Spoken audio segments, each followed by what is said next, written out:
Welcome back, everybody, to From the Field 2025. All right, so we're 10 days out from the murder of the century. Presidential murderer John Wilkes Booth is still on the run as of April 24th, 1865. He's fled Washington. Yep. He has gotten himself some much-needed medical attention. Yep.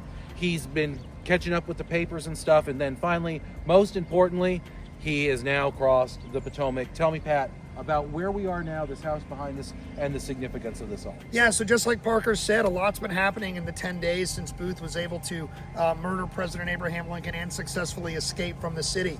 He stopped at the tavern where he was able to pick up supplies. He stopped at Dr. Mudd's where he was able to get that much needed medical assistance. He was at the home of Samuel Cox, so he started to receive assistance on the ground from local Confederate operatives.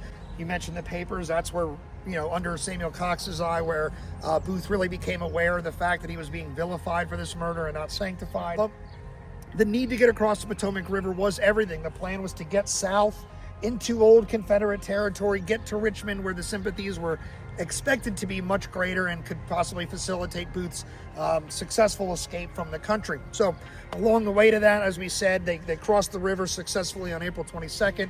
On the 24th, they fall in with 3 Confederate soldiers who are on their way home just north of where we're at right now in Port Royal. North of here in Port Conway, Virginia, there are 3 Confederate soldiers basically just traveling home at the end of the war that Booth and David Harold will kind of join up with and pretend to be likewise Confederate soldiers also returning from home. They'll make their way continuing south towards what will inevitably be their end, but they're going to stop here at the home of Randolph Peyton. Now, Randolph Peyton lives in one of the nicest homes Port Royal, Virginia would ever see. Now, it doesn't look like much today. This is why the importance of preservation work exists.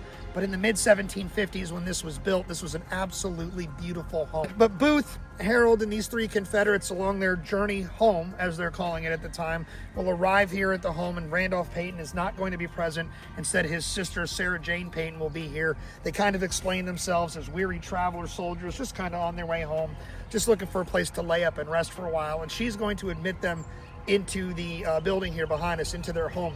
Booth's going to set himself up in the parlor, make himself right at home, because Booth's that kind of guy, right?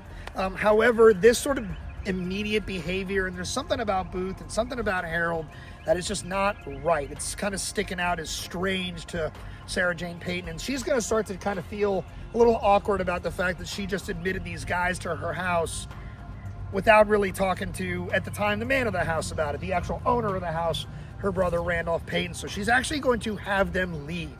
So this is one of the last nice moments of rest and refuge that John Wilkes Booth is going to get, David Harold will get, before they're inevitably caught just a few miles further south of here on the farm of the Garretts. So we thought this would be a cool place to stop and look, just to kind of show you that you might not realize the buildings in your neighborhood, the town, the places you live, things like that, and the significance that comes along with them, because a lot of them look like this, which this is a very obviously in-need building, but it did hold critical importance in the 18th century as just a piece of beautiful architecture, things like that, and again in the 19th century as a place where a presidential assassin, presidential murderer, John Wilkes Booth, sought refuge on his escape from Washington.